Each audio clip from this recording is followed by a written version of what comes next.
I want to make sure, I know most of you saw my wife and met my wife, but is she sitting around here someplace? I want her, there she is over there in the corner. She made it.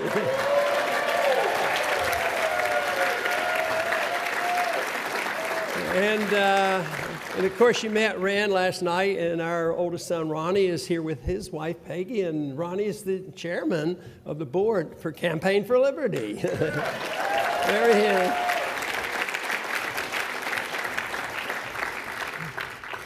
You know, the family is competitive, and Rand and Ronnie brought that up last night. They're competitive in sports and golf and these sort of things, the important things in life. And but, you know, in politics, it's competitive, too. You know, in the media in particular right now, they really want to, you know, get interviews with me. Not so much they want to learn something about the Federal Reserve, but they want to, you know, pick and try to drive wedges between me and Rand. But it's a bit competitive because Rand does a really good job, you know, and...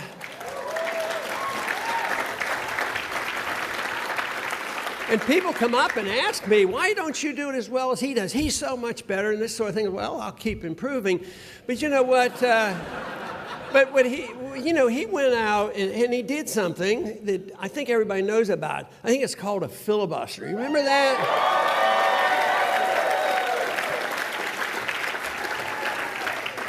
And people have the nerve to come up and ask me, and they say, how come you never filibustered? I said, well, maybe it's because I was in the House and not the Senate. So, but I'm still very competitive, so I can't go to the Senate. And if I had done it in the House, you know, the Sergeant of Arms would have come and arrested me and thrown me out. So I couldn't do that. So I've decided that since I'm a competitive person, I'm going to do my filibuster tonight, and I hope you can sit for a long time here tonight.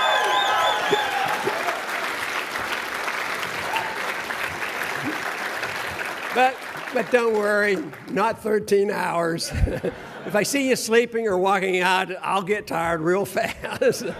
But it is really great to be here tonight and have a nice reception. And I thought the panel was very kind. They were very kind in what they had to say, and I found that, you know, very fascinating and interesting because it was a large part of my life and my family's life to be involved in politics.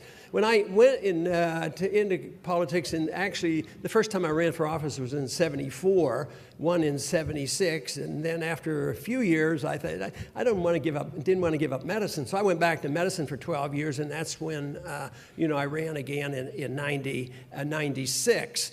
So it's been you know, a large part of what I've done, but I've never seen it as a career. I've seen it always as secondary, and the staff gave me a lot of credit, and change has occurred. We do know there is a revolution going on, by the way.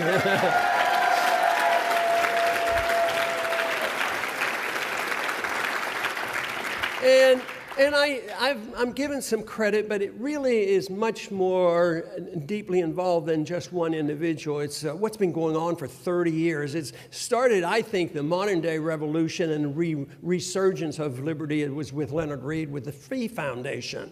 And he was somebody I discovered in the 1960s and started getting literature from him. So this has been going on for a long time, and yet I think it's very, very encouraging on what's happening today, and partially because you know, the Campaign for Liberty has contributed a lot, and you have contributed a lot, and that's why I think we're going to do well.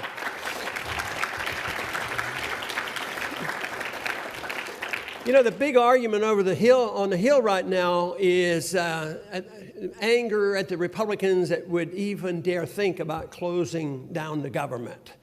And even some of the conservatives, and they're thoughtful conservatives, I say, well, you don't gain anything, you're not going to change anything, and you lose too much political capital, those types of arguments. And they've asked me a little bit about it, not that I have a vote in it anymore, but my assumption is that it would probably be better to close down the government than let the whole system break down. That's what our real worry should be.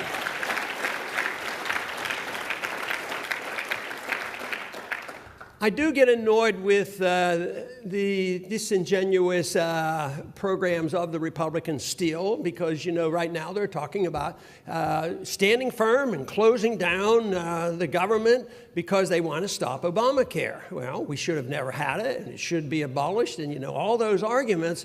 But the whole thing is behind the scenes, if you look carefully at the budget, guess what? They're not giving up one penny in the military-industrial complex. So we have some liberals that I worked with that are willing to cut some of the military, and now we have the Republicans speaking out loudly about not further damaging health care through Obamacare. But why can't we come together and cut both the military and the medical program?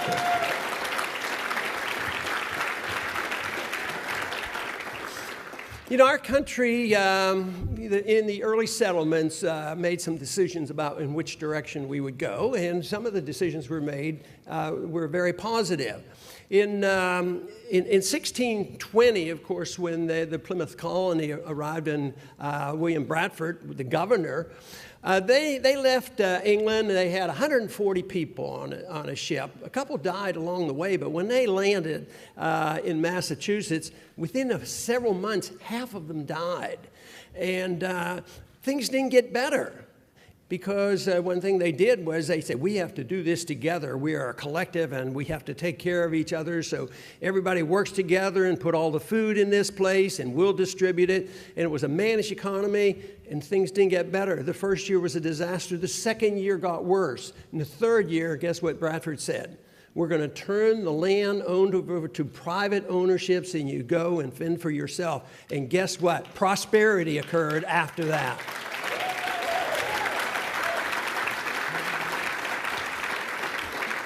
So that was a good trend. They tried socialism. They found out that failed rather quickly, and there was a growing attitude that in America you had self-reliance and self-responsibility. You cared for yourself. You couldn't depend on the government to take care of one from cradle to grave, and we did rather well. And then there was the resentment toward the British, and we got rid of the British tyranny, and it even got better after that.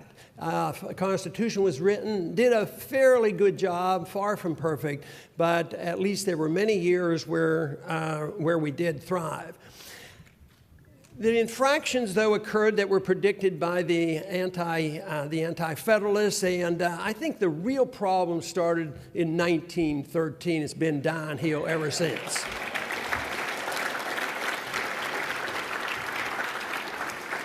So if we had 1 year that we could repeal, let's repeal 1913. Then we wouldn't have the Woodrow Wilson foreign policy. We wouldn't have the Woodrow Wilson's infraction of our civil liberties. We wouldn't have the income tax, and we wouldn't have the Federal Reserve System either. But in this last 100 years, we have generally strayed a long way, you know, from really understanding as Americans and as our system as a whole, understanding, believing in, and promoting the cause of liberty. I think liberty has continued to shrink. Government has continued to grow. The financial system is worse. The middle class is smaller. And we're now trying to manage an empire with money we don't have. And a solution for that could be rather simple to get us directed in the other way, and that is, let's give up on the empire and quit wasting our time, our money, and the lives of our kids.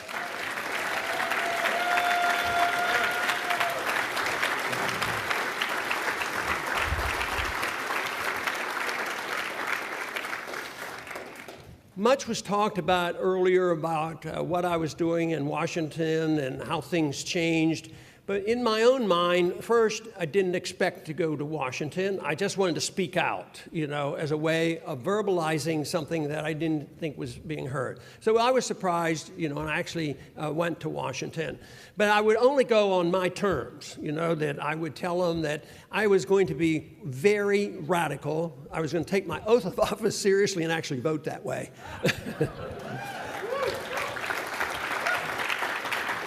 So I held in high esteem the oath of office as well as the pledges to the constituents. I won't raise taxes, this sort of thing. And also to use my very best moral judgment when there was a decision to be made elsewhere. So I thought that would be it. Then I thought, well, if I do a really good job and stick to my guns, because I really don't need a job, I didn't think I would be here, I want to see what's going to happen. I am going to vote down the line the way I believe I'm supposed to. And I thought, well, then I won't be reelected and I can go home and say, see, I did my part. You know, I'm going home and people don't want to hear this stuff. But I was surprised, you know, that lo and behold, you know, I was reelected on those terms. But then I still thought over the years, you know, I got, after 4 terms, I got a little bit annoyed with the whole system and wanted to do medicine again. Went back in 96, and I thought, well, I'll do the same thing, but I wouldn't expect a whole lot to happen. A lot of people ask me, didn't you get frustrated with all those people and working with those people and not getting anything done and all that? I said, I never really did get frustrated. I just didn't really have a lot of high expectations. I didn't think I was going to save the world and they were going to listen to me, and I was right. They didn't listen to me, and I wasn't going to participate. I wasn't going to play their games of trading votes and raising money and becoming a big-time chairman. So I wasn't interested in that. So then I thought the most important thing would be to at least leave a record, do my very best to understand the issue and get the very best kind of people to help me. Of course, their job was easy. All they had to do was read the first line and say, that's unconstitutional. You can't do that. So I thought leaving a record would be worthwhile, but I think things change way beyond my expectations because it did take a bit of lobbying and work and effort to get me to enter that race in 2007 for the 2008 election. And it started off rather slowly, but there was one moment, I don't believe they mentioned that in the panel, but there was one moment in that campaign where things changed dramatically, even though at that particular moment they predicted Ron Paul is done. You'll never hear another word from him because he's way out of it when it comes to foreign policy. And that was the Giuliani moment.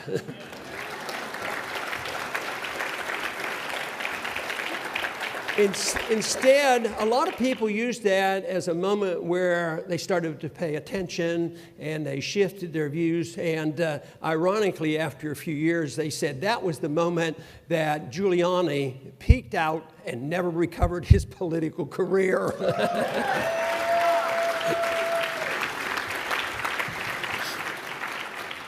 So these things have worked beyond my expectations, and it was just the coming together of certain events. The free market think tanks, the people who've been doing the work and the writing, the Austrian economic teachings, the Mises Institute, and the very other groups.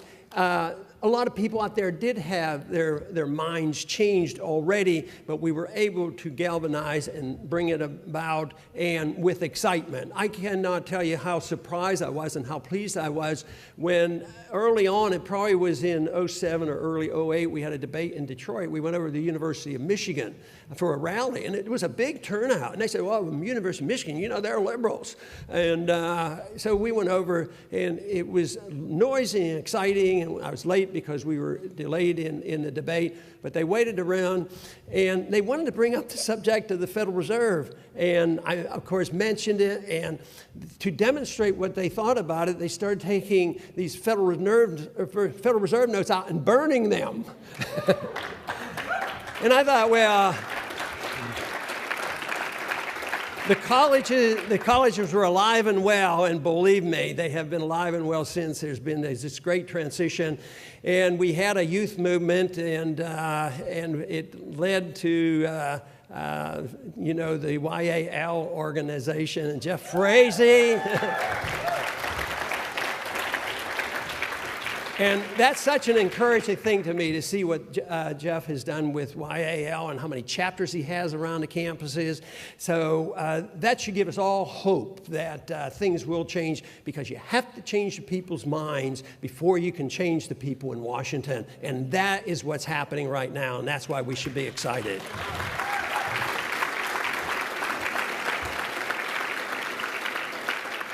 In order to do this, I've applied this to myself, and it was some advice that I got from Leonard Read, is the best thing you can do when you're interested, when you all of a sudden say, you know, this idea of liberty, the complete understanding of it, not pieces of it, when you put it together, it's really very exciting. But Leonard Read had a couple bits of advice, and one was that your responsibility is for yourself. You know, if you want to change the world, you change yourself. And you want to understand what liberty is, where it comes from, not from the government. It's natural, God-given rights that we have, and what it really means in economics and foreign policy and civil liberties. Learn it and be able to defend it. And then there'll be a job someplace. There'll be something that'll come to you in your own mind, or somebody will come and use you to do it, but there's always going to be a job. And the other thing that he emphasized, and I think is good advice for all of us, is the approach. It should never be an authoritarian, I know better, you do it my way. Some of the demagoguing that goes on and the yelling and the screaming. The one thing that I don't think I ever did, because I purposely tried never to do it, was ever mention, oh, the president did this, and the Democrats did this, and this sort of thing. I think that I always thought that was missing the point, because I didn't deal with that system. I was always talking to somebody else, believing that if people changed or heard something and it sounded reasonable, they would change their minds. And that is what I think is happening because of the educational efforts and all the things going on. But there's a couple other things that's helping us. One is the proof of the failure of this system, the proof of the failure of what we've been doing. Not only do I think about that in terms of our current administration, but the Republican and the Democrat administrations have been going on for a long time. Not only that, it's the Keynesian economic model. It's a failure. The socialist model, it's failed. Just think of in our lifetime, you know, the major event of the 20th century, as far as I'm concerned, especially political economic event, was the collapse of the Soviet system. It just dissipated, not because we had to attack them and fight them. They had 30,000 missiles, and we have to be worried, and I resent it very much that we spend so much time and energy worrying about a bomb that doesn't exist in one particular country, and we were able to live through the dangerous period of the Soviets having 30,000, and they failed because they had a deeply flawed economic policy, and it has got us to the point where really people don't talk about, well, what we now need is communism and pure socialism. What we needed and what happened came out of the downfall of the Cold War was this moderation, you know, this mixture of things, this Keynesianism and intervention in the economy and the planning and central banking. Inflation is and debt is good, borrowing is okay. It's ending. And that means there's an opening there, there's a vacuum there, and it's going to be filled by liberty.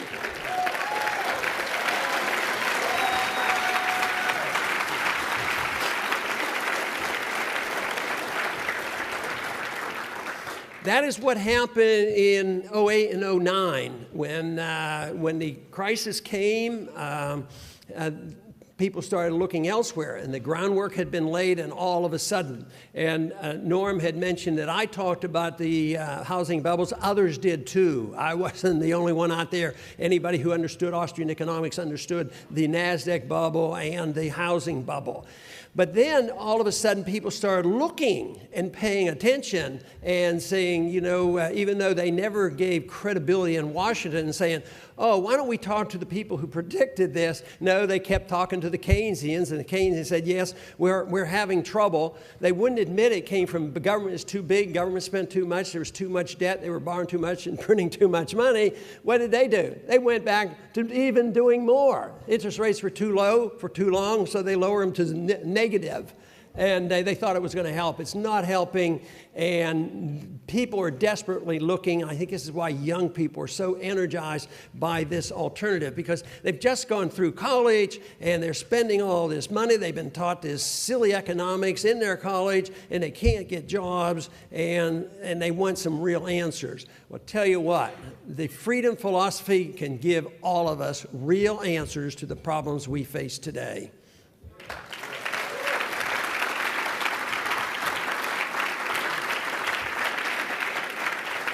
Not only does it give us our answer to our economic crisis by looking at a different economic model, it gives us our answer to our foreign policy mess that we have, of non-interventionists, mind their own business, take the advice of the founders, friendship and trade and defending our country but not getting involved in these civil wars that we have no business getting involved in. So that's what the kind of the policy we would have if we would accept these principles.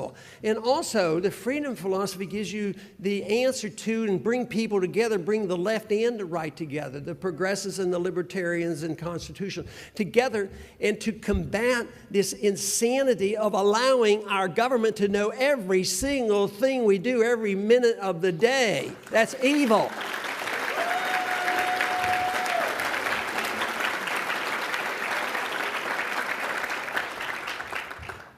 I was on a talk show this week, and somebody said, what do you think we should do with the NSA?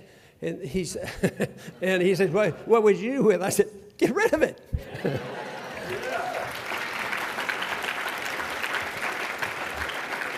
Now, the amount of information the government has on us is astounding, and I think the people are waking up on this issue. They're waking up on the war issue. It is already, leadership is very important. There's only a small number of people, and people in a crowd like this will be able to express these views. But there's leadership, but they have to still convert the majority to go along or at least accept it. And when that occurs, then they send the messages to Washington to demand it. This even occurs in dictatorship. If the prevailing attitude of the people is such that the king or the dictator or the Congress or whoever, if they're doing wrong, they will get the message. And I think that's what's happened on this Syria vote. The people spoke out. But who was championing this? The Democrats and the Republicans, Nancy Pelosi and John Boehner. They were both for this, supporting the president. But the people said no, and we don't know the final story here, but I consider that very, very encouraging that the American people stood up and said, don't vote to go to war.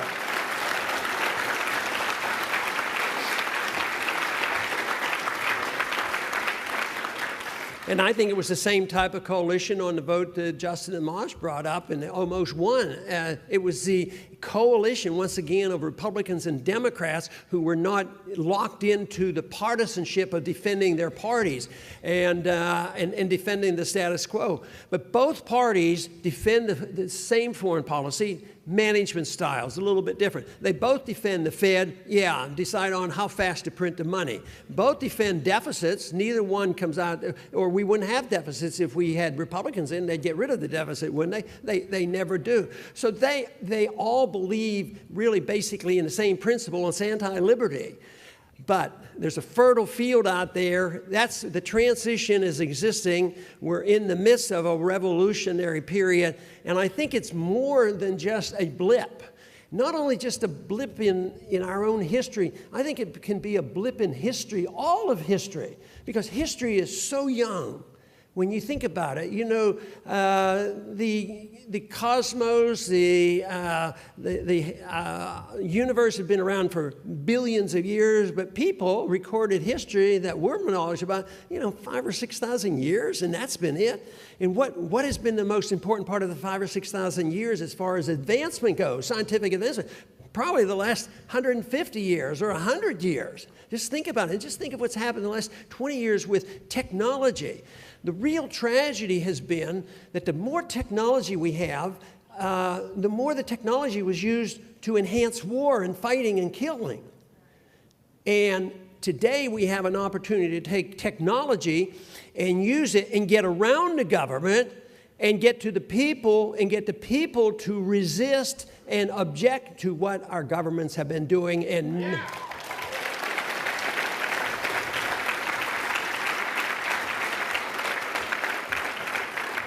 And I don't think this revolution, a lot of people who are involved in the revolution are independent and Republicans, but a true revolution is just like the opposition had been winning. The Keynesians, the interventionists, the Woodrow Wilson people for 100 years. It pervades both parties. I think that a new idea like this, a refinement of the understanding of liberty, will not only infiltrate both parties and all the people, but I think it's going to be around the world. I think this is alive and well because we can talk to everybody now. And the main responsibility for us to have this work would be something the founders attempted, but it didn't work. It is never grant power to the executive branch or any government to do these things, that the people are supposed to take care of themselves.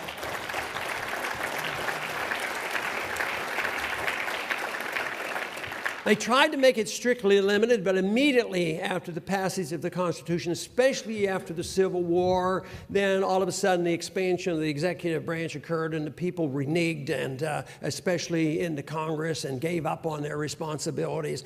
But the Congress and the government reflects the people. I can't say that more than enough, that if we spread a message, if there's an understanding, people know what liberty is, know how to defend it, and also then implement it. That to me is really the solution, to our problems, and that's the place, of course, where we are making so much progress.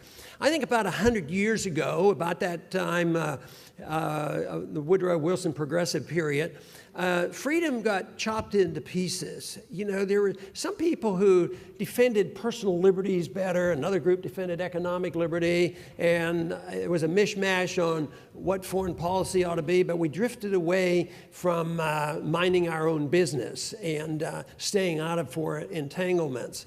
But it has to be a unity. And the reason for this is the right thing to do. You have to have this philosophy that applies to all areas. But the reason why politically that is so important is that we can talk to everybody.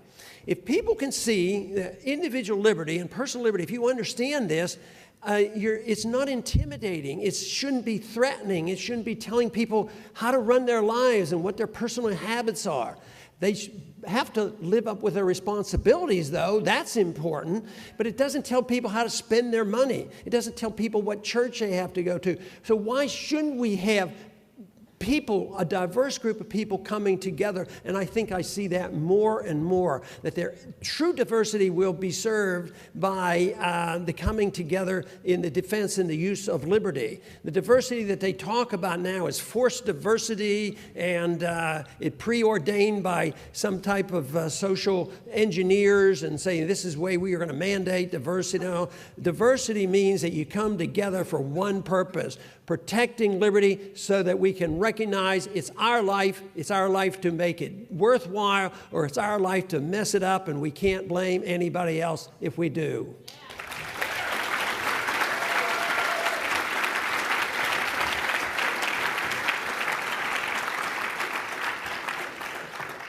Most important in a society that recognizes liberty is also this concept of self-preservation. If freedom is idealistic and sounds wonderful, but people are poor and they're unhappy and things aren't working well, people will always look to have somebody take care of them. That is a natural tendency, and that's what has prevailed for so long. But if self-preservation and caring for oneself and having a higher standard of living comes from a free society, that shouldn't be hard to sell. I think one of our biggest flaws as freedom fighters and libertarians and conservatives is that I think we do a lousy job arguing the moral case for liberty and the practical case for it. Because always, the opposition say, yeah, you guys are fine and dandy. You're rich and you can take care of yourself, but we care about people. You know, we care about the poor, and that's why we have food programs and free housing and all these things. Yeah, and what do you give us? Detroit. That's what you give us.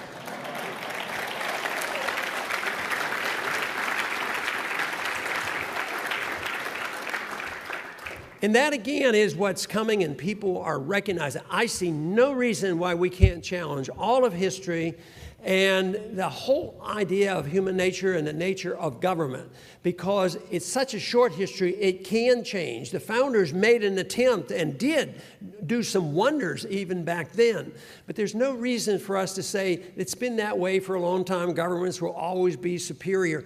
Because, you know, we've already have advanced through the stage where governments are in charge of all the wars. World War II sort of ended that. You have smaller units. You have what some people refer to as fourth generation warfare. You don't see armies marching up against each other. And so it's almost been taken away from the state. Well, that is good if they would only do the right thing. And that is the understanding that this works. You can have your freedom, you can have your prosperity, but you have a couple rules. The most important rule is you can't hurt anybody.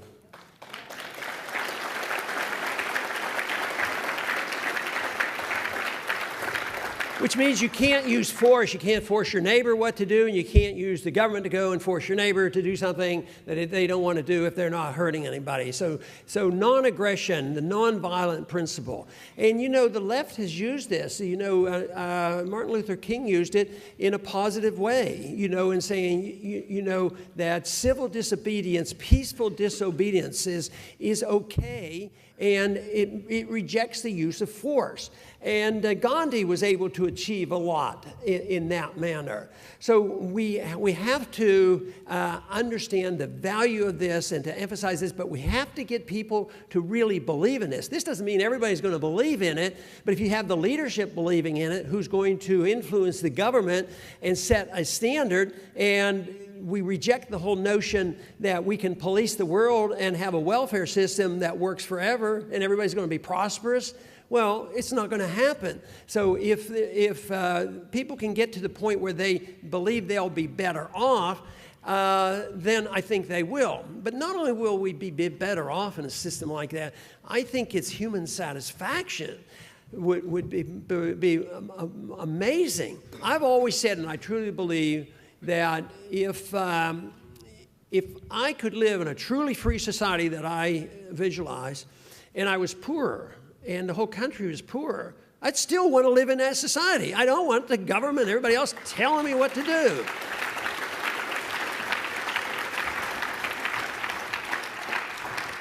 But the wonderful thing about it is we don't have to do that. The freer we are, the wealthier we are, the larger the middle class, the more prosperity, the less wars, for instance, and the more satisfaction. I know human nature is such that if they achieve something and they can take care of themselves, they feel better about themselves. Today, people don't feel better because all they do is fighting to get another handout. They can't feel good about that. And some of them are destitute and feel they can't go anywhere else because we put so much poverty on them. The other day, I saw a story in the New York Times which caught my attention. There was this lady from the inner city. She was working 2 jobs, and she wanted to take care of herself.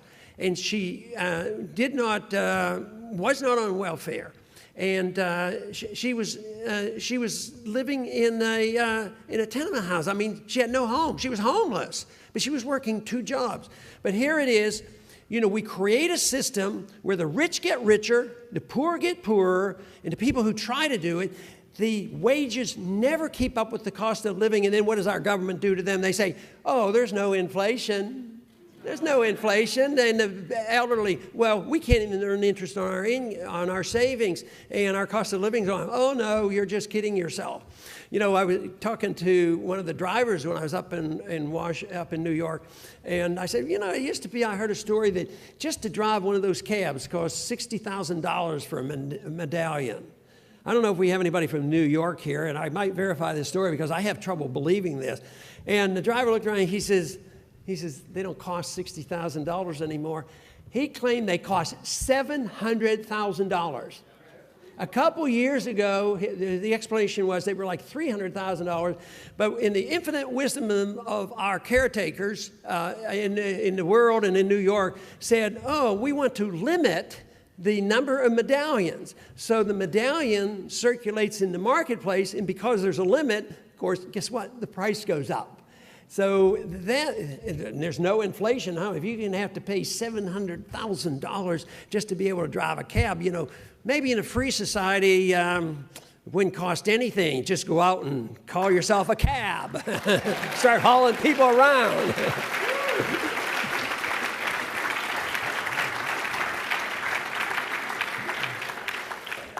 Well, we have still a lot of work to do, and I think that we should be very pleased, and we've had a lot of good advice over the years.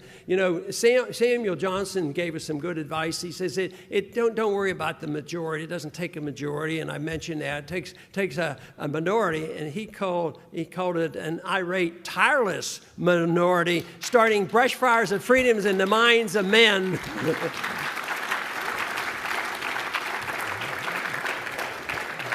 The ideas of liberty aren't brand new. There was a start maybe 600 years ago with the Magna Carta, and things have come and gone. And even our own government here in the last few years want to repeal habeas corpus and challenge this.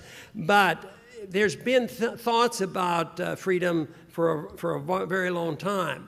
But refinement of it and a better understanding of economics exists today than it ever even did with Adam Smith. The world is different. We have this electronic communications, and people can communicate with each other rather than just through government.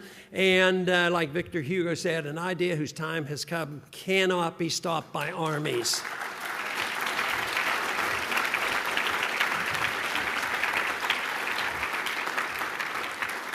And the time has come, the need is there. Everybody knows the need is there. I spent this last several days promoting a book on a subject that's dear to my heart, and that is homeschooling.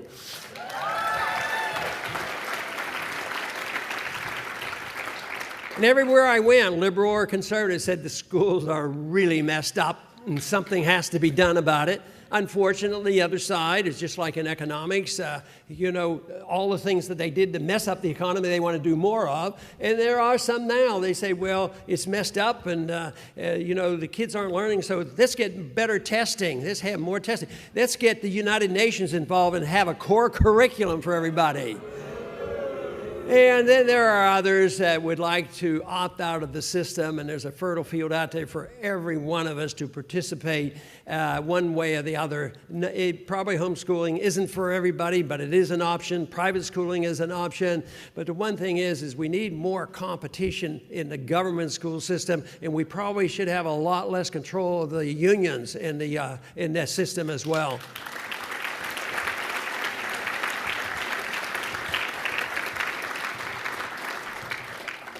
But there are a lot of techniques. The other thing that I've worked on is the internet channel that I've been trying to spread the message. And that's still in its early stages, but it's growing all the time, and I hope I can perform well enough to make sure I can get the messages out there and invite even more people to be participating in having another vehicle. The great threat, of course, is when will the government come and crack down on us and give us these problems? So I'm keeping my fingers crossed because I don't understand the technology, but I'm sure hoping the people who really know the technology will be on our side and they can outfox the government when it comes for communication.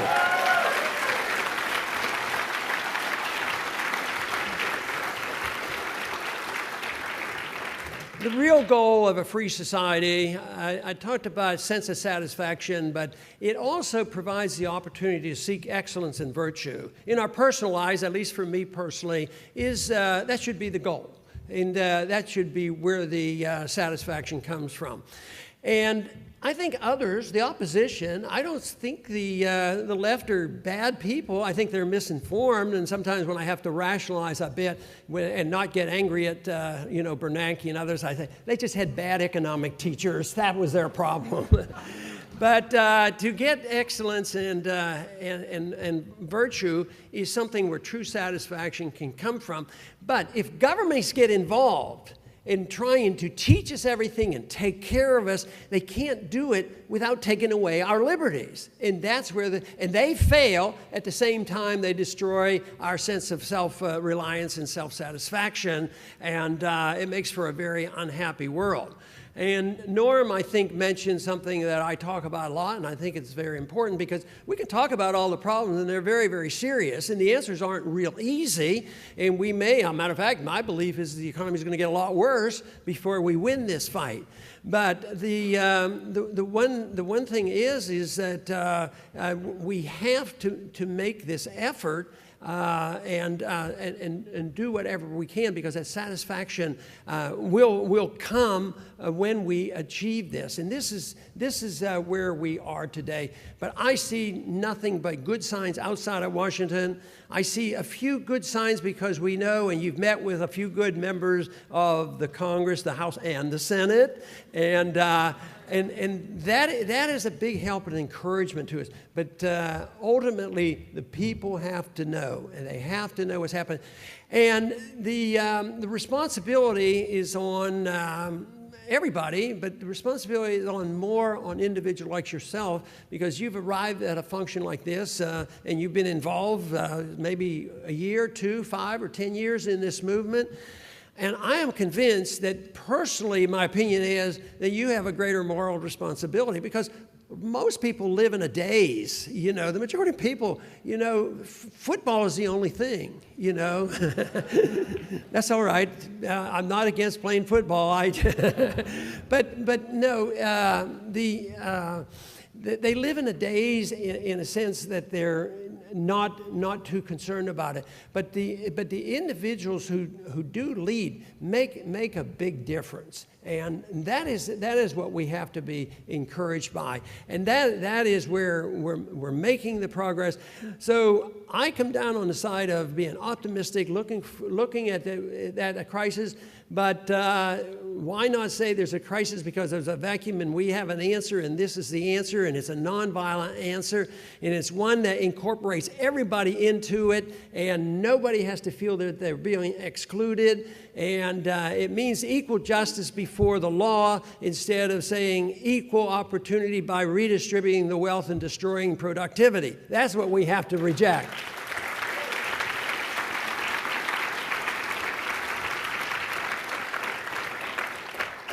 So my effort has been, meager in many ways, but very exciting in other ways, because I'm delighted to come and visit with you and express these views. And I'm also encouraged because you come and the opportunity. But I do know there's a job out there for you, and it's an important job. And I can't tell you what it is. A lot of people come and ask me, what should I do? I agree with you. Tell me what I have to do. And, my answer is sort of do whatever you want. Do whatever you want, but do something, because you'll be creative and do it in your own way, and you'll have certain techniques. I mean, I think people can be teachers and writers and who knows what. As start a new organization, just look at what Jeff has done with YAL. I mean, he got up and did it. So there's all kinds of things that can be done, but it is a race. It is a race that we're in place, because there will have to be a replacement. And if we let things slip, we can easily slip back to tyranny and statism and all the old-fashioned ideas. But to make this a true revolution that is successful, we have to understand it to make sure that freedom is on the side of victory in this revolution. Thank you very much. Thank you.